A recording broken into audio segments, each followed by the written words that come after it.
Hello, and welcome again to my podcast, Raised by Religion, My Exodus to Freedom. In this podcast, I discuss growing up in the Church of Christ and also leaving the Church of Christ in my early 40s, and what I have gained and what I have lost. Today's episode, I think it's episode 8. I'm almost 100% positive. And by the way, thank you to everyone who has listened, who has supported me, if you've reached out, I appreciate it. I would love to have conversations. But anyway, this episode is called I Can't Argue With You. And if y'all know me from TikTok, you know I love TikTok. I usually do one a day at least. If I don't post them, I do a draft just because it's a way that I can express myself and have fun.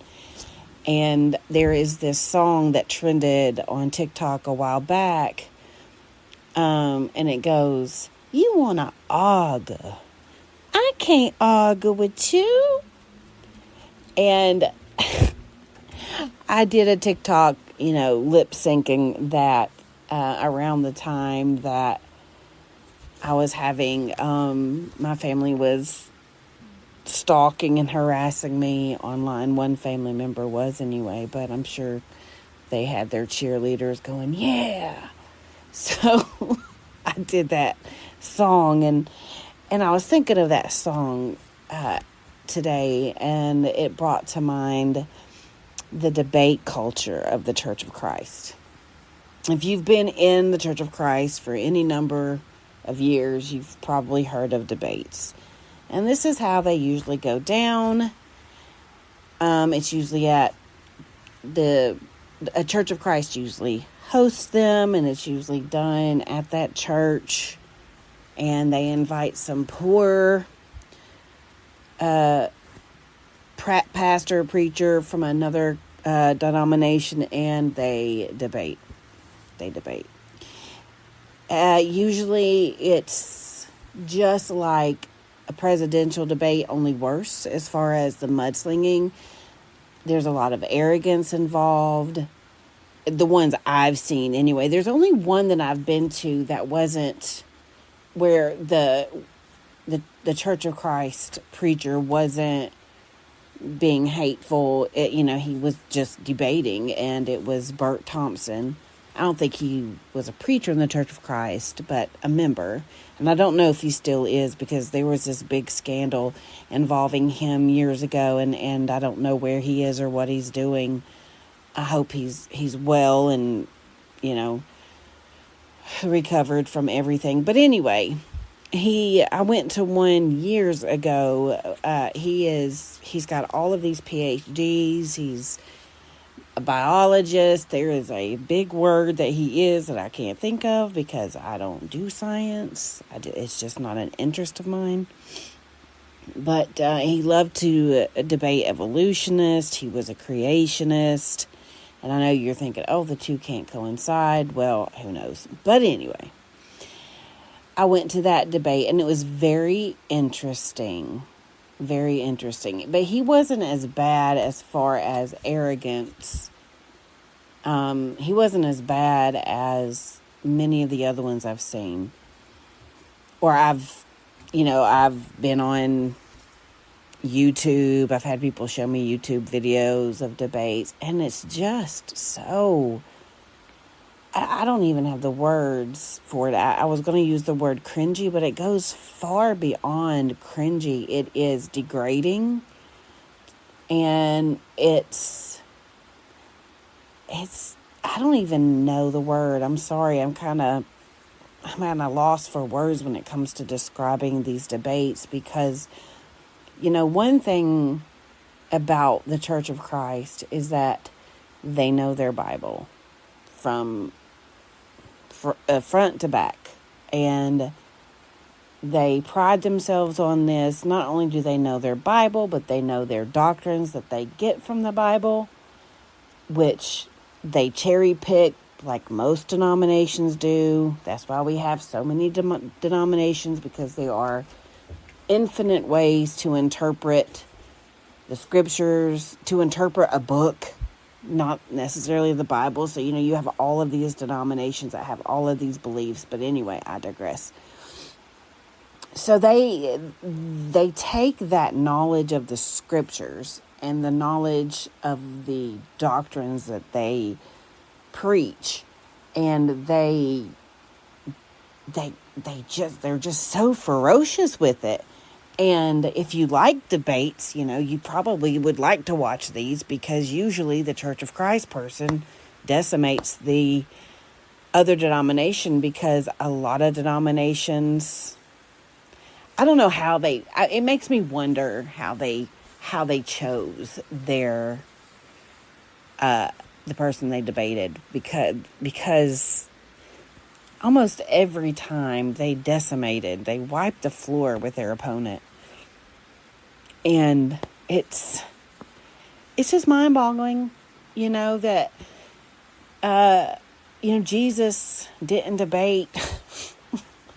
Jesus didn't get another guy up there on the stage with him and in front of a podium and, go back and forth with them. And, Jesus was a one-on-one type of person. That was his ministry. He did, you have the Sermon of the Mount, the Sermon on the Mount in Matthew 7, or is it Matthew 5? No, yeah, Matthew 5 through 7, I believe.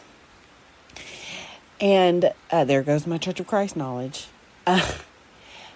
He did preach to large crowds, but he never did anything like debating. And I don't know how that is Jesus-like. I don't know how you can call yourself a Christian and then get up and debate, someone else about the scriptures. And it's one thing to debate, but it's another thing to have that cocky, arrogant, self-righteous attitude. It's so icky. I don't know what other word to use. It's really disgusting. And the Church of Christ preachers that I am familiar with, and not my dad. I mean, my dad went through a period of that. It kind of rubbed off on him, but my dad's not like all the other ones. All the other ones that I am familiar with in this area, they have this arrogance, and I'm like, Jesus didn't have a place to lay his head, and his ministry was so unlike the ministry of the Church of Christ.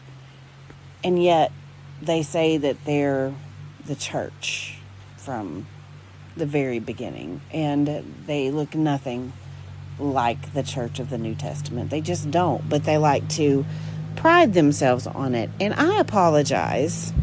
I'm sitting on my porch, and there is this loud truck, as you can hear, coming up the mountain as they do every day. I apologize. I just don't want to stop because I'm on a roll. Oh, good Lord. Okay. I apologize for that. So,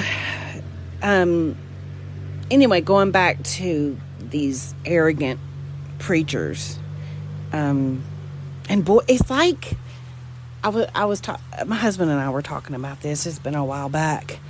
It's like worship or church for them is a play, and they're the actors, and the pulpit is their stage, because it's just so fake. I can't judge somebody's heart, but I can only tell you what I sense and what I see on the outside, and actually what comes out of their mouths, and how they laugh at other denominations and other religions, and how they pick them apart, and how they say they're going to hell for this and they're going to hell for that and this and that, and how like most of the sermons are just hating on other people, hating on other cultures, on other religions, like I just said. And there's another situation that I that happened years ago. There were a couple of preaching students from the School of Preaching in the area, and they were going and they were filming it. It's on YouTube, by the way. I'll give you names. They were going to other denominations. For some reason, the Church of Christ, they like to pick on the Baptists more than anybody. I guess because there's probably more Baptists than any other denomination here in this area. But they would go to these Baptist churches and interrupt their services to quote unquote preach the gospel. That the Church of Christ is the one true church, and that you have to hear, believe, repent, confess, and be baptized, and that these people here are teaching you wrong, and all this other stuff. I mean, the audacity to go to a place of worship and interrupt. I mean, this is sacred stuff to them, you know? I don't see Baptists going to the Churches of Christ and doing that. Actually, it'd be kind of funny if they got a taste of their own medicine. No, I'm just kidding, kind of. So if you look up, I can't remember, there was a guy named Drew. He used to preach at a church I went to, and anyway, I apologize if you know him, or if he ever listens to this, but I don't apologize because he's just a hateful human being.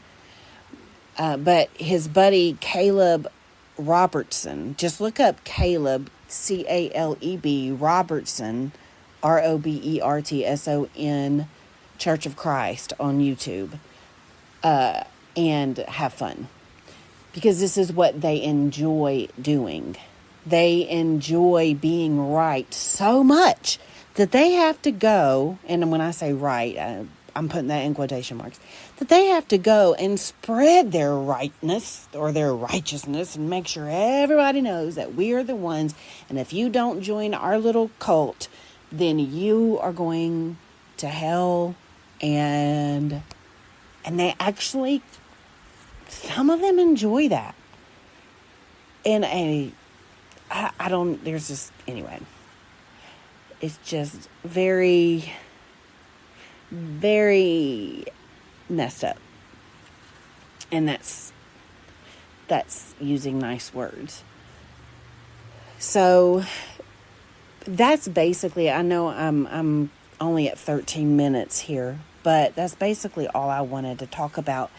And actually there's another issue too that I'd like to talk about, and that is when you leave the church. What happens when you leave the church? How do people handle that? How do the members of the church handle that? Well, if you're lucky, they will ignore, because a lot of Church of Christ people are non-confrontational when it comes to stuff like that. It's very uncomfortable. You know, everybody likes to be comfortable. No shade on them for that, but it's very uncomfortable to go to somebody, you know. But people do it. You know, especially around here, they'll come to your house and inquire as to why haven't you been at services and all that good stuff. What happens is, at least what happened with me when I left, is that my family wanted to debate.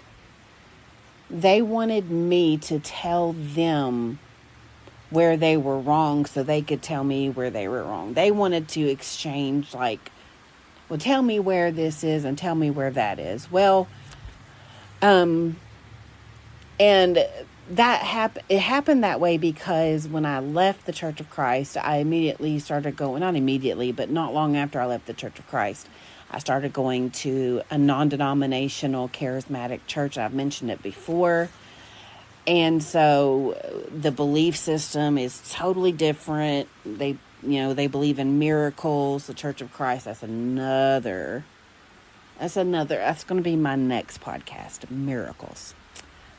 But they believe in miracles. They believe in the gifts, speaking in tongues, prophecy, all of the gifts that are mentioned, the gifts of the Holy Spirit. So what happened was I would get text and it would be like, let's talk about it. Let's, try to reel me in.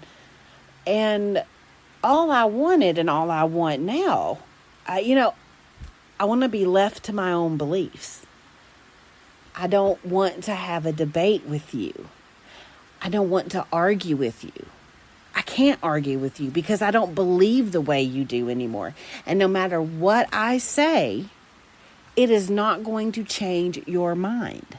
And no matter what you say, it's not going to change my mind either. So let's just come to a place of acceptance. I accept you for what you believe. I'm not trying to change it. I don't want to have a debate. I don't want to have an argument. And if you will do the same for me, accept me the way I am for what I believe or what I don't believe, whatever it is. And it's almost impossible for them to do that. It took a long time for some people to because I would say that. I would say, I'm not trying to change you and I don't want you to try to change me. And I would hear things like, well, I'm not giving up on you. And, and I wanted to say, please give up on me. Please give up on me. Leave me alone about this. We can have a relationship. And that's the thing with members of the Church of Christ is that you can't have a deep relationship anymore because they believe that you leaving the church separates you from them. And so there's a separation. So the relationship that used to have meaning, or you thought it did, and it used to be a deep and close relationship, now becomes surface level because that relationship was founded upon this religion. And I've had that said to me, we're separated now, because you left the church. And that is very sad that you can't have relationships with people anymore the way you used to. Because they put that religion above all else. And if there is a God, if there is a Jesus, I would hope that they would be pro-love, loving one another and accepting one another as we are. There are certain things that we can accept. I agree, because I think that's one of the things that would probably be said to me. Well, there are certain things you won't accept. Absolutely. Absolutely. If you can't respect my beliefs, then we can't have a relationship if you don't respect my freedom to believe what I believe. And we can't have a relationship if you are going to constantly cause chaos in my life. We can't have a relationship that way. And a lot of members of the Church of Christ, they like that chaos. And it's not just the Church of Christ, it's Christianity in general. There's always a war against something. So I know I just went off on a tangent. But it's just a very argumentative religion. Very argumentative religion. And it's sad. I wish freedom for those people to break free from the bonds of these beliefs. And I think I've spoken about this in one of my other episodes. Leaving the church, I didn't leave the church to have the freedom to do bad things or be evil. I left the church to be free. I left the church to be able to be who I am and to love who I am and not constantly wonder if I'm good enough. That is exhausting, to constantly wonder, am I saved? Am I good enough? Do I have to go forward because I let this slip, or I've been gossiping, or I've been doing this, it's exhausting. Emotionally exhausting. And my life is so much more peaceful. And I wouldn't trade that for anything. That may sound cold. I don't mean it to be cold. I mean it in the way that I'm taking care of myself, and this is the way I'm taking care of myself. And you don't have to like it, but I did the best thing for me. And if you're in a situation in an oppressive religion and you don't think there's any way out, there is a way out. There are communities everywhere. Go on social media, find these communities, people who will support you, because I know it's a very lonely journey. But if I can do it, you can do it. And I want to just say again, thank you to my community. Thank you for listening.